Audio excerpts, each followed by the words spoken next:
మిగతా వాళ్ళందరూ కూడా జాగ్రత్తగా ఉండాలి. చిన్న చిన్న క్వశ్చన్లు తెలిసి తెలియని మాటలు మాట్లాడడం వల్ల చాలా ప్రమాదాలు జరుగుతున్నాయి.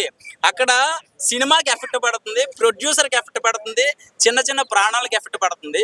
వాడొచ్చేసి చెప్పొద్దు అంటే అది అక్కడే ఆగిపోతుందిగా. నేను ఆగిపోతే ఇంకొకడు చెప్పడం మానేస్తాడుగా. సో చిన్న చిన్న యూట్యూబ్స్, చిన్న చిన్న ట్రోలర్స్ వాళ్ళకొచ్చే చిన్న చిన్న క్షణిక ఆవేశాల వల్ల, చిన్న చిన్న ఆనందాల వల్ల మిగతా వాళ్ళు నాశనం అయిపోతున్నారు. అది మన దాకొస్తే కానీ తెలీదు. సో సినిమాలాగే చూద్దాం. నిజంగా 'పుష్ప 2' అనే మూవీ అందులో క్యారెక్టర్‌లని చాలా పర్సనల్‌గా తీసుకున్నారు. ప్రతి క్యారెక్టర్‌ని పర్సనల్‌గా తీసుకున్నారు కాబట్టే అక్కడ అంత పెద్ద విషయం అయిందనమాట. అక్కడ జరిగింది లీగల్‌గా ఎంతవరకు వెళ్ళాలి, అక్కడ ఏం జరిగిందనేది పోలీస్ వ్యవస్థ ఏం చేసిందనేది మనకు తెలుసు. కానీ ఇంకా పర్సనల్‌గా తీసుకుంటున్నారు కొంతమంది. అది కరెక్ట్ కాదు.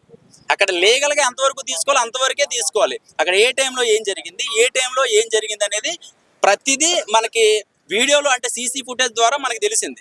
సో అక్కడ చిన్న చిన్న మెలుకువలు అనేది మనం చూస్తున్నాం కదా. అంటే టెక్నాలజీ వచ్చేసింది. కానీ ఏంటంటే సినిమాలో చూడకుండా క్యారెక్టర్లు పర్సనల్‌గా తీసుకుంటున్నారు.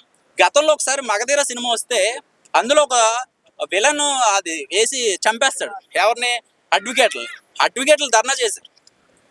'త్రిబుల్ ఆర్' సినిమాకి ఆ క్యాప్ ఏదైతే పెట్టుకుంటున్నారో దాని మీద కేసులు వేశారు. సో అక్కడ మనకి సినిమా వేసే ముందు ఈ పాత్రలు ఇవన్నీ కూడా కేవలం కల్పితం అని వేస్తారు. మరి ఎందుకు పర్సనల్గా తీసుకుంటున్నారు నాకు అర్థం కావట్లేదు. సో ఏంటంటే సినిమా వల్ల ప్రాణాలు పోతున్నాయి, అదొక్కటే మెయిన్.